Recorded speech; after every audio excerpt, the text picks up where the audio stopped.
Hi friends, ఈరోజు ఈ వీడియోలో టేస్టీగా వంకాయతో పచ్చి పులుసు ఈజీగా ఎలా తయారు చేసుకోవాలో చూద్దాం. దానికోసం మనం స్టవ్ వెలిగించుకొని స్టవ్ మీద కళాయి పెట్టుకొని ఒక స్పూన్ ఆయిల్ వేసుకొని ఆయిల్ హీట్ అయ్యాక దానిలో 2 పచ్చిమిర్చి అలాగే 2 ఎండుమిర్చి వేసుకొని లో టు మీడియంలో వేయించుకోవాలి.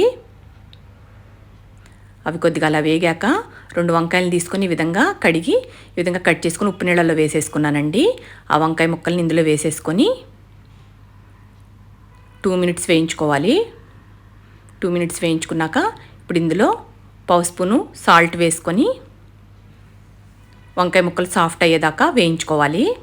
లో టు మీడియంలో వంకాయ ముక్కలు సాఫ్ట్ అయిపోయినాయి. ఇప్పుడు దీనిలో కొద్దిగా కరివేపాకు వేసుకొని వేయించుకోవాలి.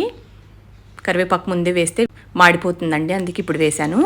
అలాగే పావు స్పూన్ పసుపు, అర స్పూన్ జీరా పౌడర్, పావు స్పూన్ ధనియా పౌడర్, 2 స్పూన్ల బెల్లం పొడి కూడా వేసేసుకొని ఇదంతా బాగా కలిసేట్టు కలుపుకొని స్టవ్ ఆఫ్ చేసేసుకొని ఇది పూర్తిగా చల్లారిపోనివ్వాలి.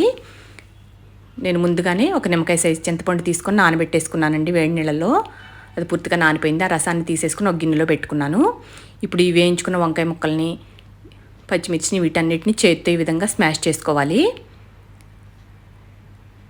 ఈ చింతపండు రసాన్ని కూడా ఇందులో వేసేసుకొని ఒకసారి అంతా బాగా కలిసేట్టు కలుపుకొని మీడియం సైజ్ ఆనియన్ ఒకటి తీసుకొని సన్నగా కట్ చేసి పెట్టుకున్నానండి. ఆ ముక్కలను కూడా అందులో వేసేసుకొని ఒకసారి అంతా కలిసేట్టు కలుపుకొని టేస్ట్ చూసుకోవాలి. ఇందాక నేను సాల్ట్ పావు స్పూనే వేసా కదా, ఇంకొక అర స్పూన్ సాల్ట్ వేసుకొని ఒకసారి అంతా బాగా కలిసేట్టు కలుపుకొని టేస్ట్ చూడాలి. పులుపు ఎక్కువగా ఉంటే కొంచెం బెల్లం పొడి వేసుకోవచ్చు, అలాగే ఉప్పు తగ్గితే కొద్దిగా వేసుకోవచ్చు. నాకు అన్నీ కరెక్ట్గా సరిపోయినాయండి. సూపర్ టేస్టీగా ఉండే పచ్చి పులుసు రెడీ అయిపోయిందండి. ఇది వేడి వేడి అన్నంలోకి సూపర్ టేస్టీగా ఉంటుంది.